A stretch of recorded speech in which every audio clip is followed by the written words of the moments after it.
and then 1. No? So, basta ma-determine natin, it will give us the proper equation for us to solve the other unknowns.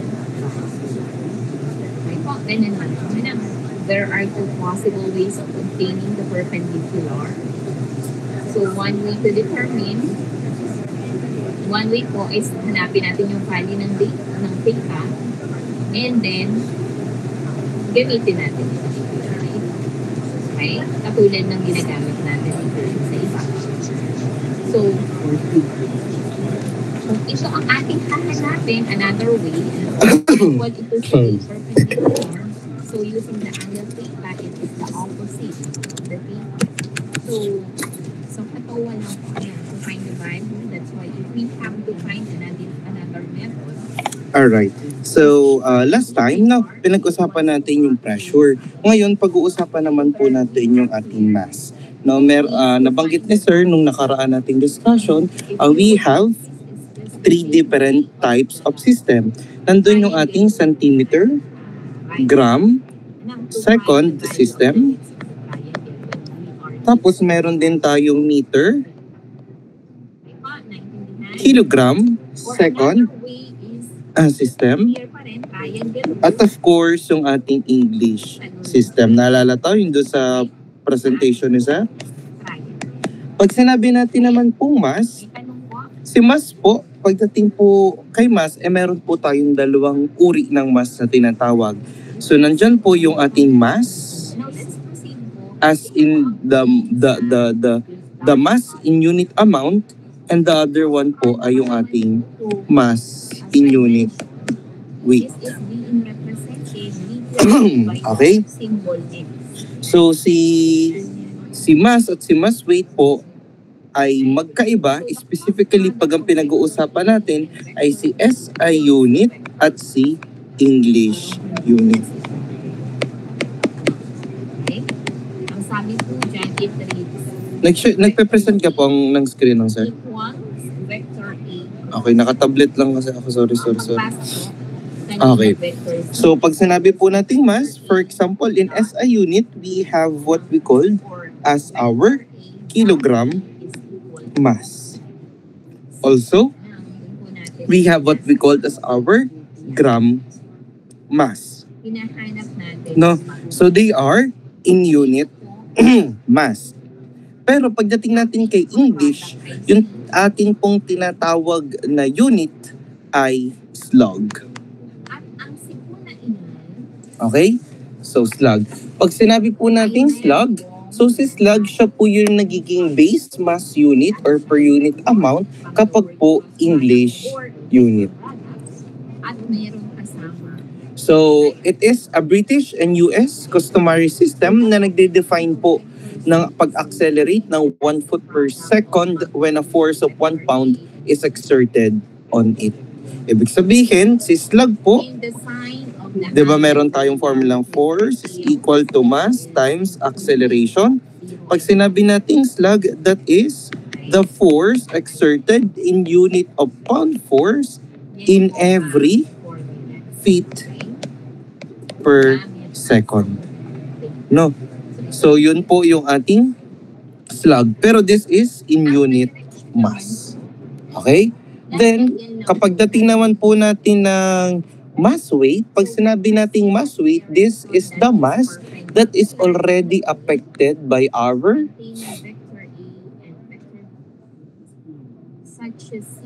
okay. Pag sinabi nating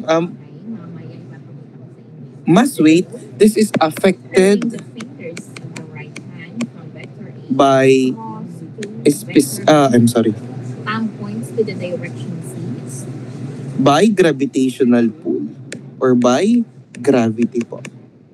Okay? So pag sinabi nating mass weight, we have our formula for mass weight. Formula for mass weight that is simply equal to mass times our acceleration. And this acceleration is our gravitational pull na in standard is 9.81 meter per second squared or 32.2 feet in every second squared. We are going to use 32.2 but it is also fine if you're going to use 32.5 174. That will be also fine. Okay? Kaya, nilalagyan natin siya ng unit root. Multiply natin. Kasi ang hinahanap natin ay is vector product. Okay?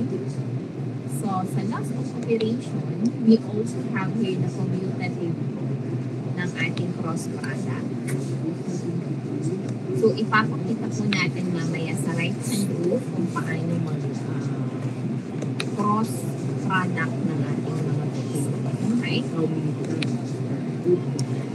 If also, if the cross product is multiplied by a scalar A, Alright. One moment. Ano dito? direction of vector cross product. Ito naman po ay loss of operation. As I mentioned, yung pa rin namang property. Okay. So, pagdating po natin kay mass weight naman po as a unit, pag sinabi po nating mass weight, so we have what we called as our kilogram force. Ano naman po pag sinabi natin kilogram force? So, si kilogram force is simply itong kilogram mass natin, no? Ay minultiply natin ng ating gravitational pull, and kilogram force, pwede rin po tayo magkaroon dyan yung tinatawag nating Newton. And Newton is a unit of weight or a unit of force already. Meron din po tayong tinatawag na gram force. No, but kilogram force is simply also Newton. But gram force naman ay meron din po tayong tinatawag na dyne.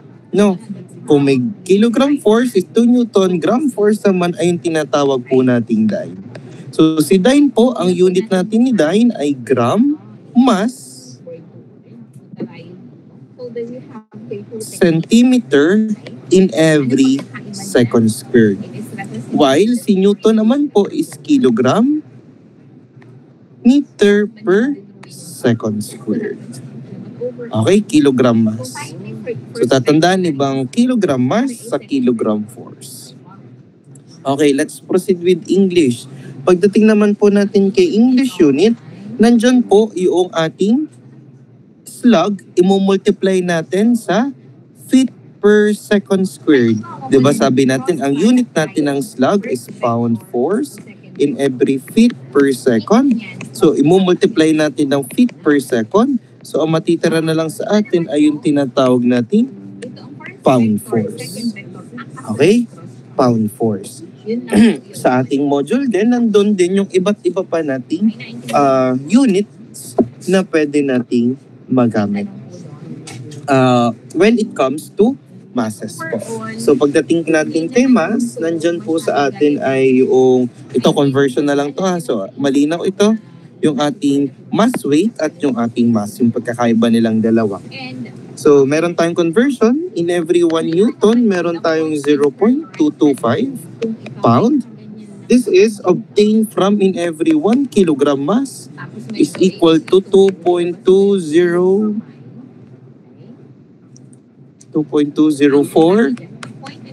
pound mass. Tamagang pound force. 2.2 pound force. Alright, we also have here in every 1 pound po. Yan, meron tayong 16 ounce. This is kilogram force as well, yung ginagamit nating weight pag nagtimbang tayo. So, we also have 1 pound is equal to 7,000 grains. 1 kilogram force is equal to 9.81 Newton. Okay. Then 1 metric ton is equal to 200 2,000 pounds, I'm sorry. We also have 1 metric ton is equal to 1,000 kilogram. We also have 1 pound that will be equal to 0.138255 Newton. 1 kip that is equal to 1,000 pound. Also, we have here 1 long ton that is equal to 2240 pounds. 1 ton, that is equal to 2,000 pounds. Ang J nandito.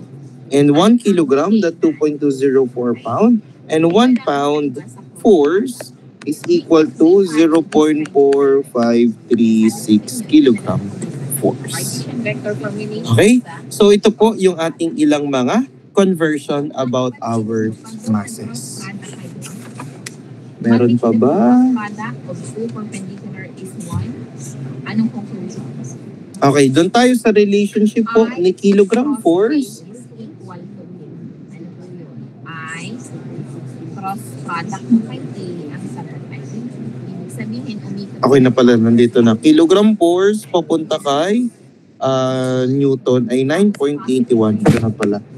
Okay na tayo. I kahit ganito ang position Yan. ng kamay mo, We also have 1 slug ay equal po kay 32.2 pound mass.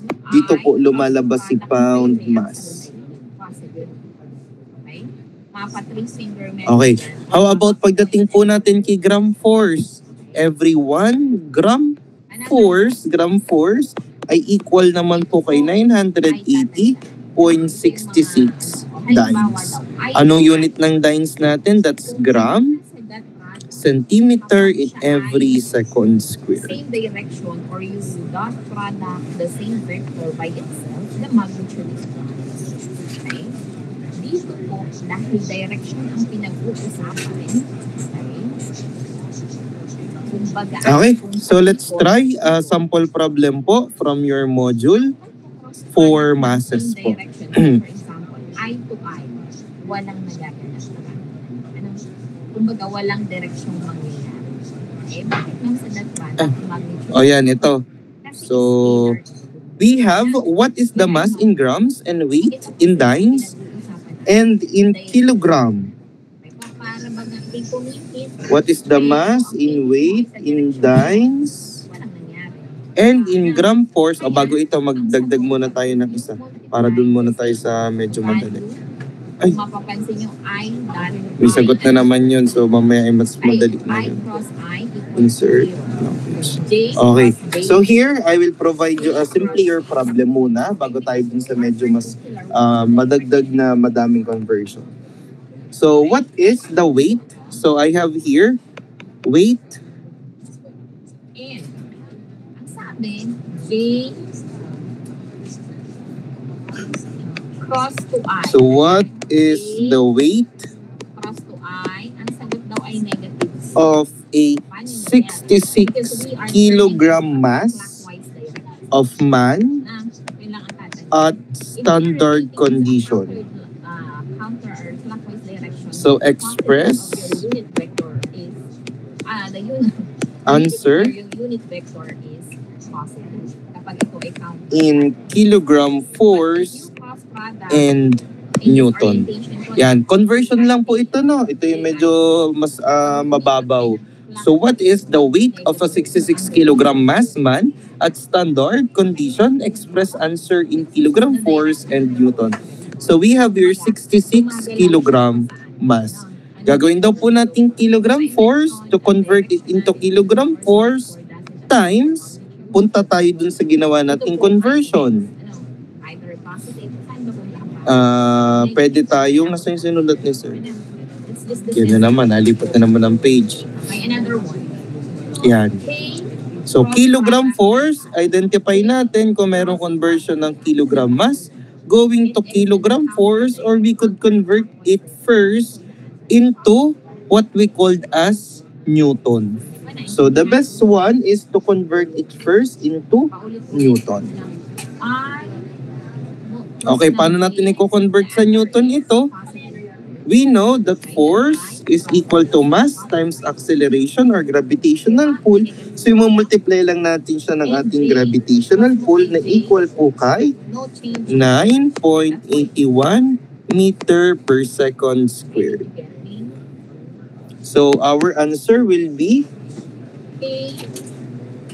Mavis, could you provide me the answer? Clockwise direction, the answer is negative. Okay? 647.46. All right. 647.46. Thank you so much. And this is in Newton. Okay? So this is in Newton. So we already have the value in Newton. The next question is, what is the value in kilogram force? So if you are being asked in kilogram force, we know that 1 kilogram force is equal to 9 point, I'm sorry, 1 kilogram force is equal to how many newtons? 9.981? 9.81 Newton.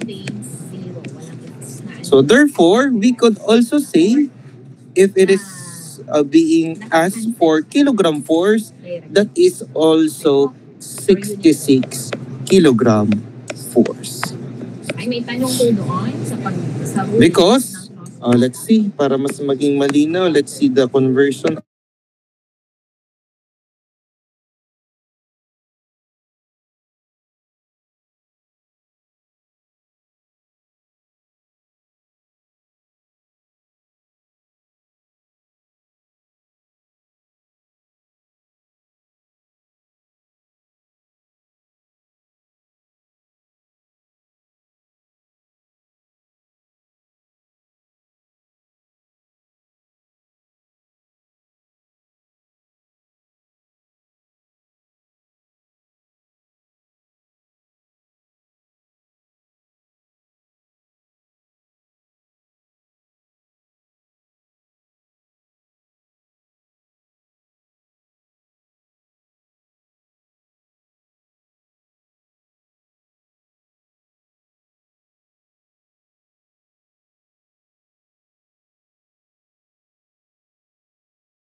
Sir, muted pa rin po ata kayo.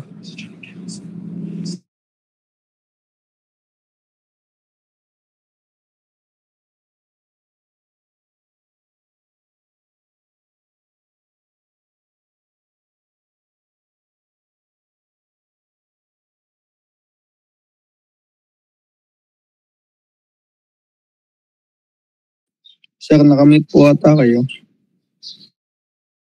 Sir, wala kayo.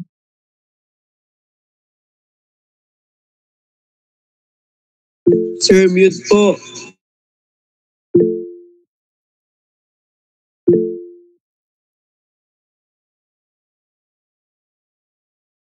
Sir. Sir. Sir. Wala pong audio.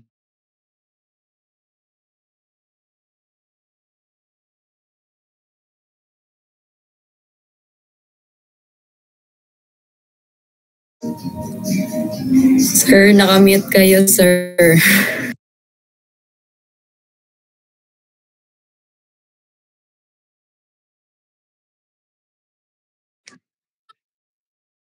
Love, sagot ka na, love.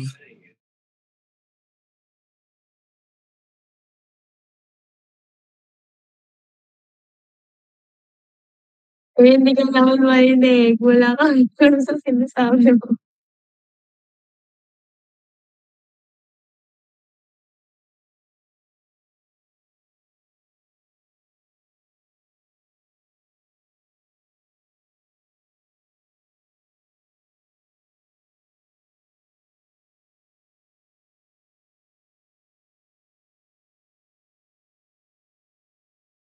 Sir, nakamute po kayo.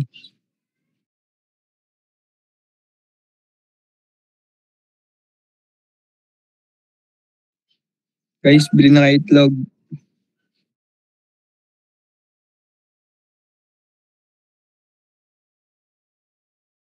Sir, paano nangyayari, sir?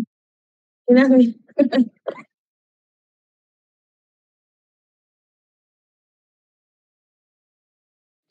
Sir, nakamute po kayo. Sir, stop na.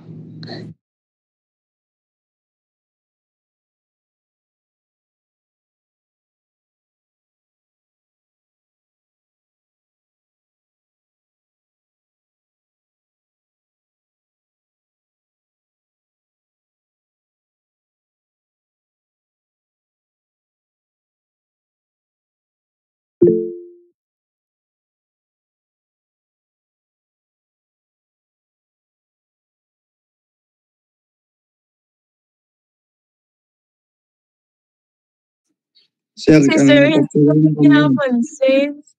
Kanina pa siya naka-mute. Sir, miss ka na namin, sir.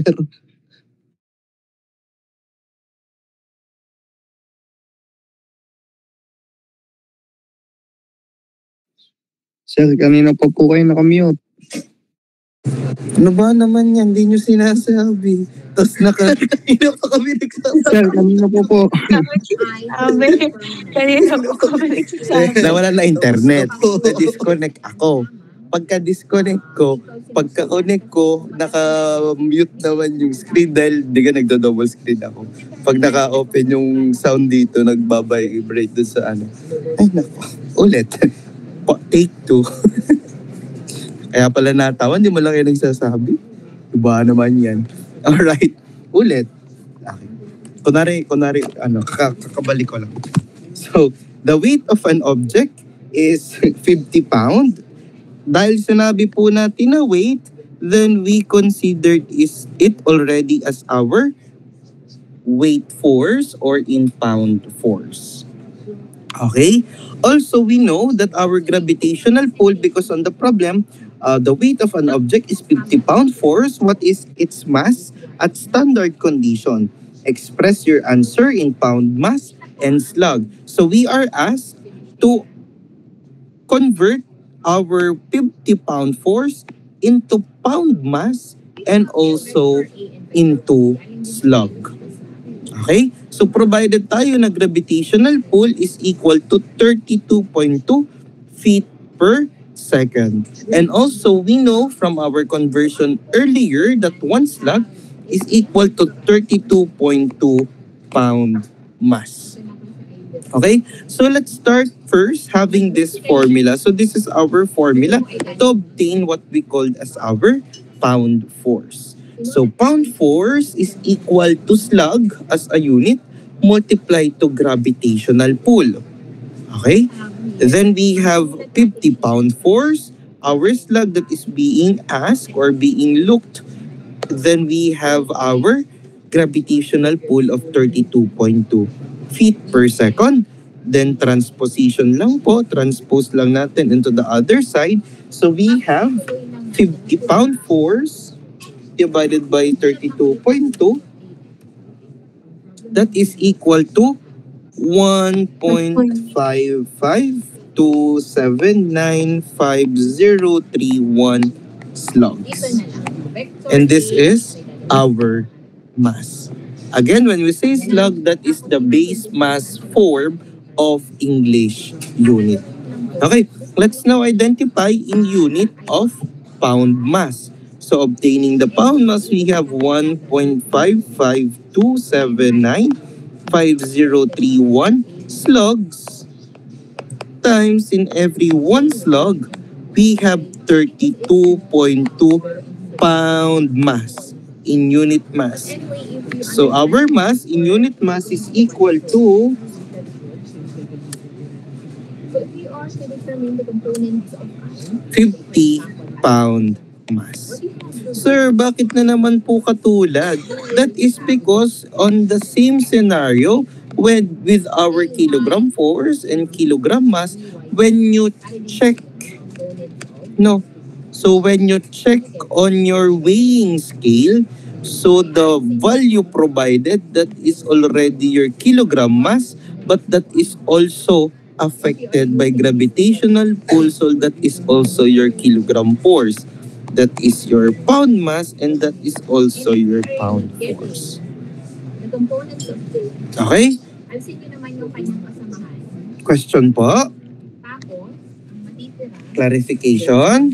So let's have your problem on your module po. Yan, meron na namang solution dito na sagutan nung nakaraan ng kabilang section. It will give us the same answer. Yun po yung aking paraan. No? So, pay natin. Okay. So here, what is the mass in grams Sa K naman, and weight in dynes? And in gram force of 12 ounce of salt with local gravitational pull of 9.65 meters per second squared. Because we are provided with our gravitational pull, therefore we are going to use okay? It just simply, if you do this, you will just simply have to write, halimbawa po, RF. Ginamit yung RF for components of I. yan. We are going to use this provided gravitational pull. So, ang gagawin daw po natin, yung 12 ohms, i-convert natin sa grams, sa dynes, at sa gram force. Okay. Galing po doon sa ating conversion factor. Index for the components of I. Okay, from our conversion po, AXBC minus AZ. Amiel. Line minus AXBC and then minus po. Yan, may estudyante dito. AZBS.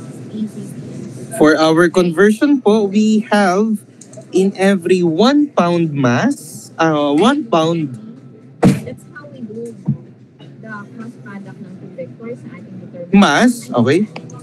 1 pound mass or 1 pound is equal to 16 ohms. So wala namang problema kasi pound mass and pound force naman natin ay the same. No?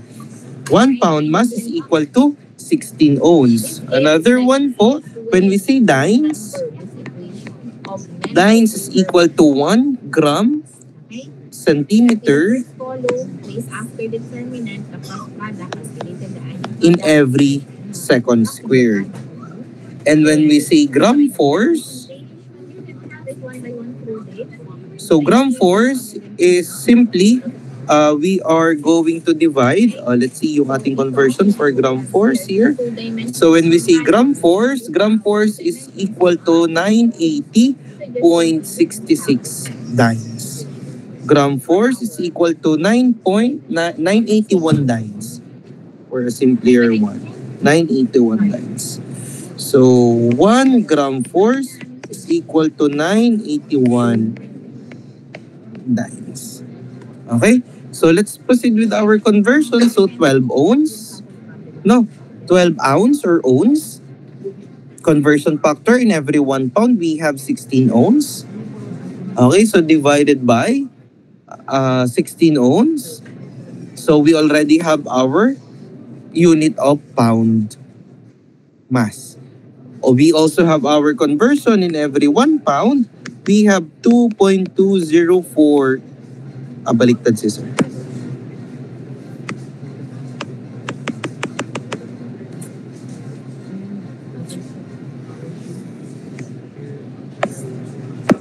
Okay, in every 1 kilogram, we have 2.204 pounds. This is both force because this is based on the weight. Okay? So we have here 2.204 in every 1 kilogram. Then converting kilogram to gram, it's just 1,000 from the term kilo.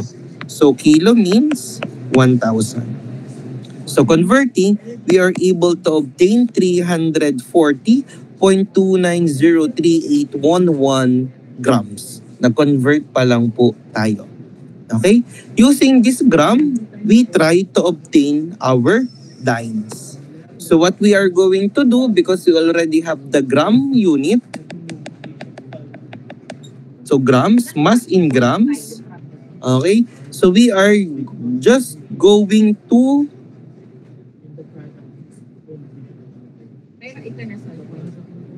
convert first. Ang ginawa dito ni sir ay nag-convert muna si sir going to kilogram.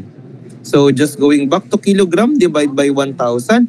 Then kilogram, we multiply to 9.65 meters per second squared as being provided as our gravity. That is 9.65 meter per second squared. Okay? Obtaining 3.28380217 Newton or kilogram meter per second squared. When we already have our Newton, so another value or another conversion, in every 1 Newton, we have 10 raised to negative 5 dynes. So please do remember as well yung mga sinusulat ni Sir na conversion because that will be used also for your midterm exam, even on the final exam. Okay? So we have Newton, then converting our kilogram force. So I will just erase the letter N. Maybe you might be confused. Kilogram meter per second squared, or simply, if you don't want, we could say it is Newton. Baliktad pala, Ari. Mas malaki po ang Newton. We are asked to determine the resultant force acting at A. Okay. So,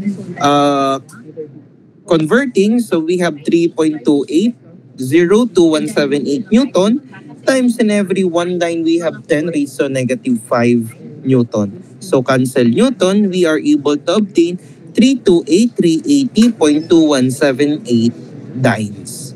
So that is the value of our dynes. Right now, and after that, let's convert into gram force. So converting into gram force, so we have here 328,380.2178 dynes. Conversion factor, in every 1 kilogram force, we have 981 dynes. So we have here our gram force will be equal to 328,380.2178 divided by 981. That is equal to 334.7402832 kilogram force. Okay? And if you could notice here, okay, our kilogram force, I'm sorry, that is gram force, not kilogram force. Our gram force, kilogram force, pound force, that is based on what we called as standard condition.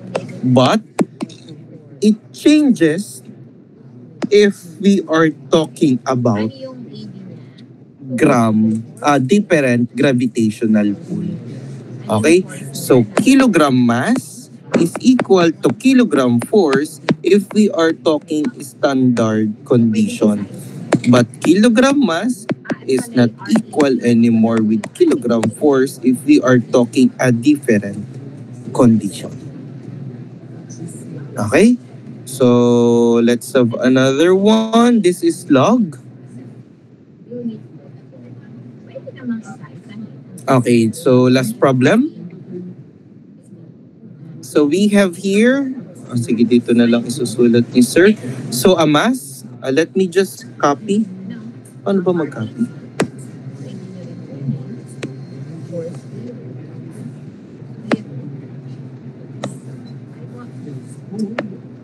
Wala.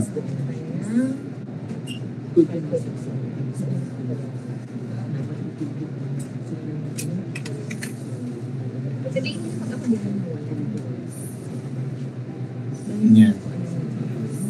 Wait.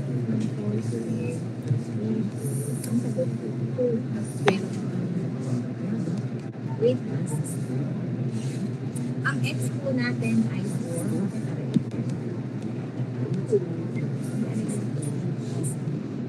This is more. Okay. So we are given having our mass. Let's read the problem. I'm sorry. So a mass of 0.10 slug in space is subjected to an external vertical force of 4 pounds. If the local gravity acceleration is 30 feet per second, and if friction effects are neglected, determine the acceleration of the mass if the external vertical force is acting upward and downward. So here we have our given. The mass of the object is equal to 0.10 slug. And the force pushing it upward on the setup A and downward on the setup B is 4-pound force. We also been provided with our gravitational pull of 30.5 feet per second. So we have here our FBD. So FBD1, so we have our object. Let's say this is our object. And our object weighs 10 slugs. If it has a mass, then it provides what we call as our weight. Okay? On the setup 1, the force is going downward as well. So here, I could say that the force is going downward. On a FBD2,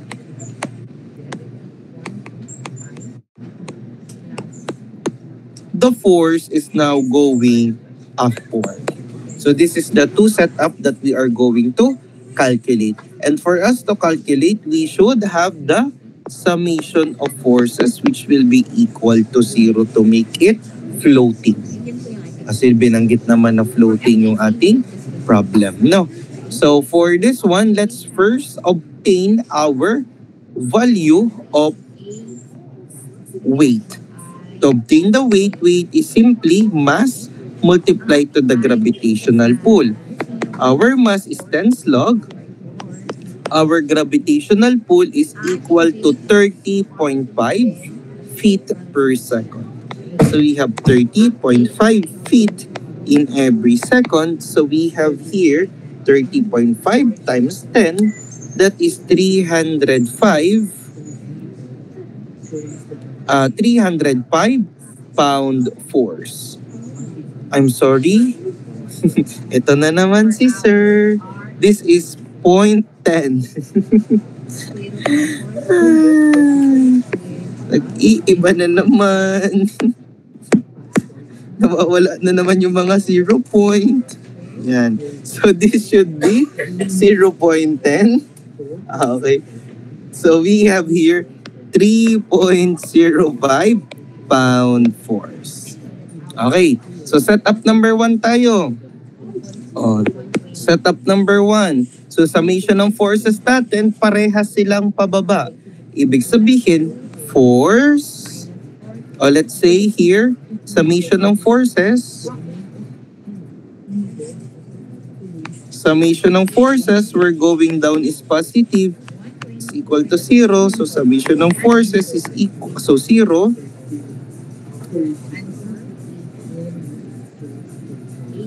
So we have our force plus the weight is equal to 0. Or to total force. Lagyan na lang natin total force. Talagang hinahanap sa atin. Acceleration. So acceleration. So, ibig sabihin hindi pala to equal to 0 dahil this is not equal to 0 because it's accelerating. So this is just the summation of force. So total force is what we are looking, F total.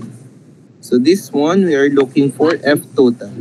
Acceleration pala. But if it is static, then it should be equal to 0. Because this is accelerating, then this is moving, something is pushing, they are not in equilibrium, so therefore someone is pushing, there is a acceleration.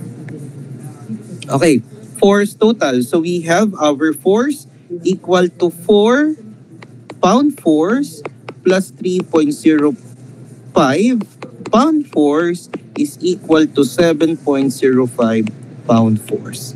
And for us to obtain the acceleration, we have 7.05 pound force is equal to mass times acceleration, where our mass is equal to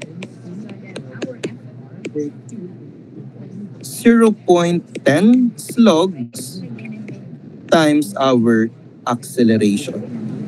So 7.05 divided by 0.10 So we have an acceleration equal to 70.5 feet in every second squared.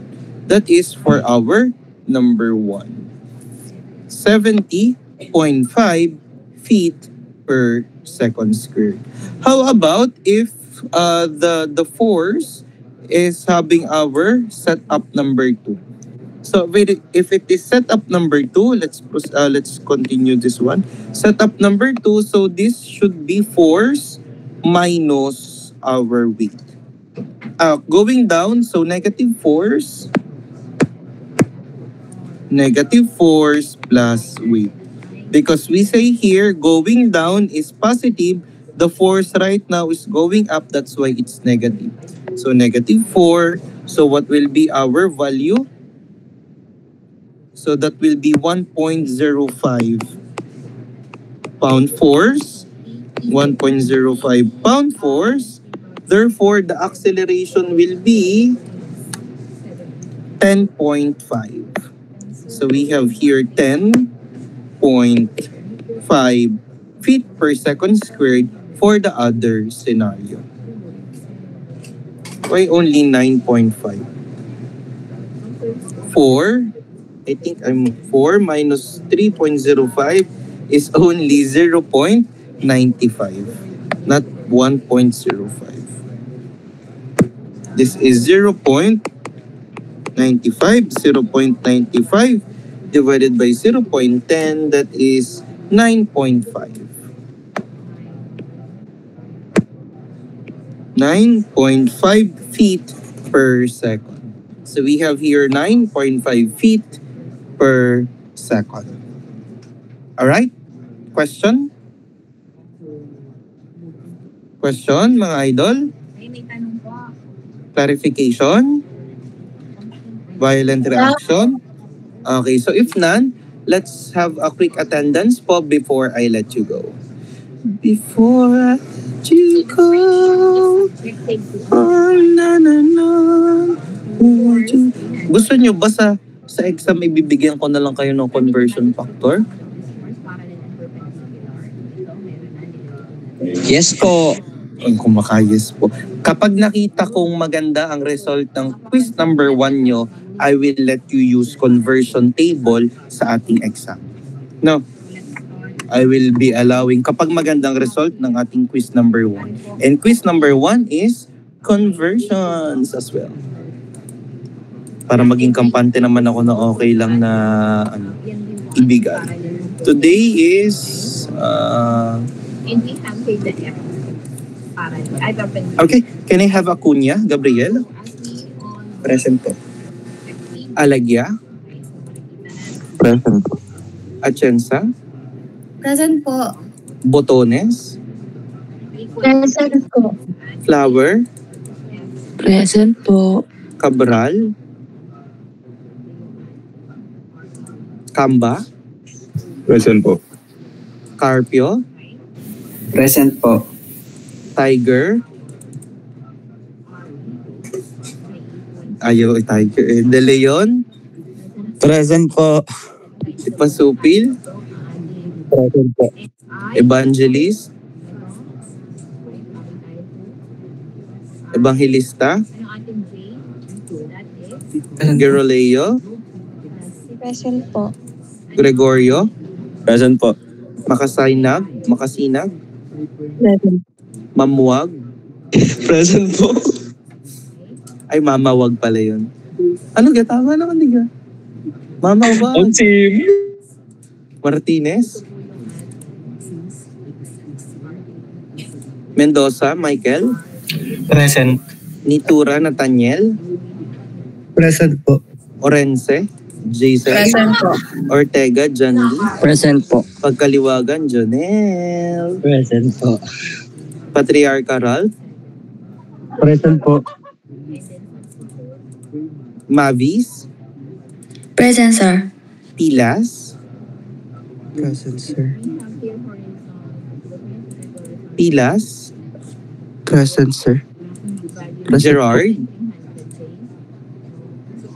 Gerard Kiambao,